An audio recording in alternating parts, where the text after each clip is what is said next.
Imagine walking into a room and someone saying, "I grant you the right to breathe." You would certainly not take that seriously.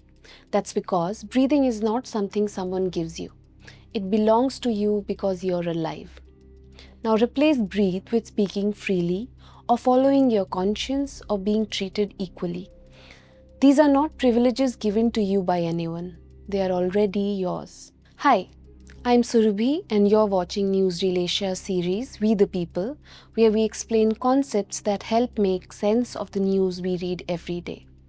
In this episode, I'll explain what's the legal and philosophical basis for our fundamental or human rights.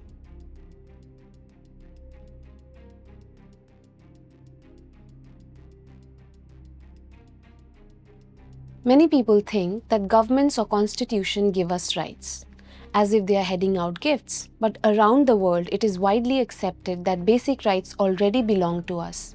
Governments only recognize them. On the other hand, recognizing means the law agrees to protect something that already belongs to us. And this is not a new theory or my opinion.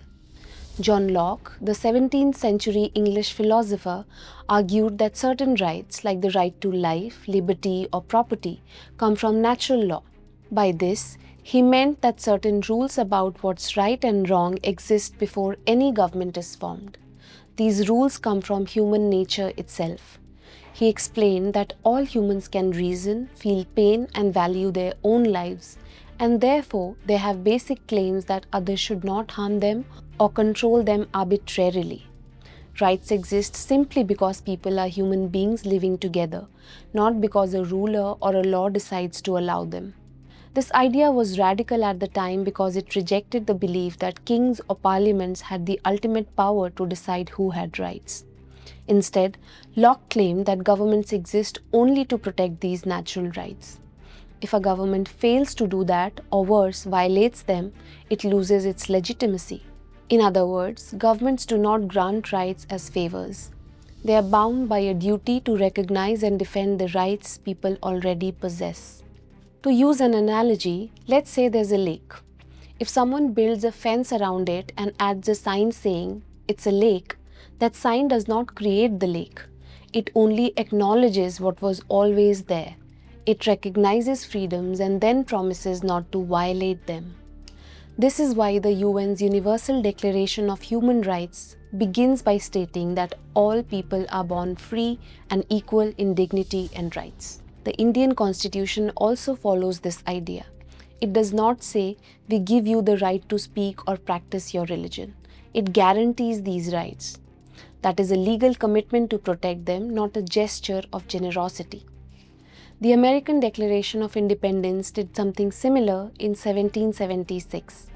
It said that the rights to life, liberty, and the pursuit of happiness are self-evident, that people are born with them. Governments do not invent them.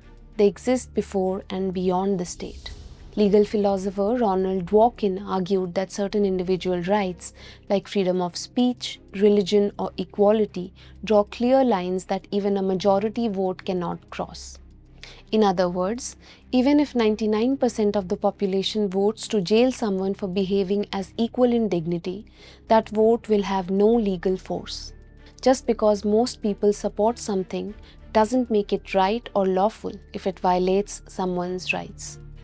So if rights are natural, why write them down in the Constitution? Because law is like a lock on a door.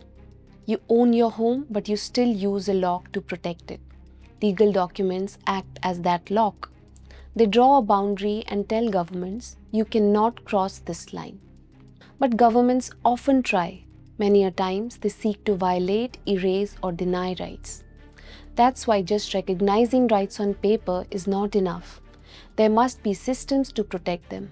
Courts must step in when a right is violated.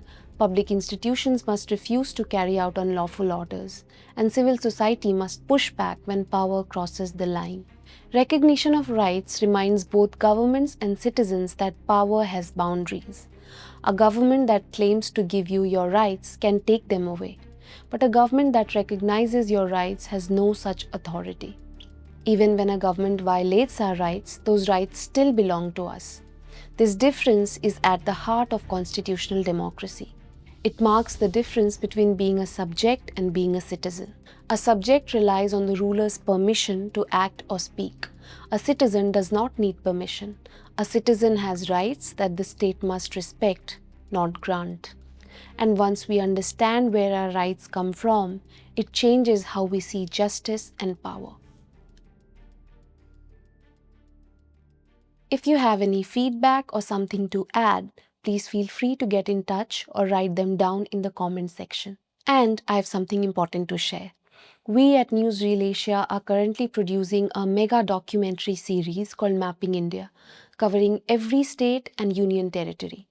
For every state, we bring you 4 in-depth stories across 4 themes: society, democracy, economy, and governance, capturing the most important issues shaping the region.